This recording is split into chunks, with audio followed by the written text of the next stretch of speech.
රටාව. හරි. පළවෙනි රටාව එක පැත්තක විතරක් නොදන්නා පද තියෙනවා නම් සරල සමීකරණ විසඳීම, දෙවෙනි එක දෙපැත්තෙම නොදන්නා පද තියෙනවා නම් සරල සමීකරණ විසඳීම, තුන්වෙනි එක වරහන් තියෙනවා නම් සරල සමීකරණ විසඳීම, හතරවෙනි අවස්ථාව අවසාන අවස්ථාව හරයක් තියෙනවා නම් සරල සමීකරණ විසඳීම. මෙන්න පළවෙනි ගාන. ගාන මෙහෙමයි එන්නේ. x බෙදීම 3 ධන 2න් 1 සමානයි 5න් 3. ඔන්න ඔහොම තිබ්බොත් කටිය හරයක් තියෙනවා නම් පළවෙනිම කතන්දරේ තමයි හරයේ කුඩා පොදු ගුණාකාරය හොයන්න.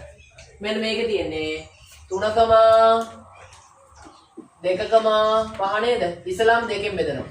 එතන 3,1,5 3ෙන් බෙදනවා 1,1,5 5ෙන් බෙදනවා 1,1,1 කුඩා පොදු ගුණාකාරය 2 ගුණ කිරීම 3 ගුණ කිරීම 5 30යි නේද? හරි. හරයක් තියෙනවා නම් හරේ කුඩා පොදු ගුණාකාරය හොයන්න. ඊට පස්සේ හරේ කුඩා පොදු ගුණාකාරයෙන් සෑම පදයක්ම ගුණ කරන්න. මෙන්න බලන්න. ලස්සනට උත්තර එනවා. මේ එක්සෑම් ගණන් ගොඩක් තියෙනවා මේකේ. මාර්ලේසික. සෑම පදයක්ම ගුණ කරන්න ඕන කීයද? 30 කුඩා පොදු ගුණාකාරයෙන්. හරයන්ගේ කුඩා පොදු ගුණාකාරය. ඔන්න 30 ගුණ කරා. එතකොට 3 වාරයක් 1යි 3 වාරයක් 10යි.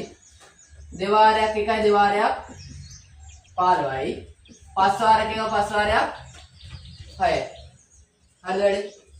මෙන්න හරයක් දැන් නැති වෙලා ගියා නේද? ඒ දේ මුඩ 10 වාරයක් x 10යි x ධන 5 වාරයක් 1 15 සමානයි 3 වාරයක් 6 10 15 වාරයක්.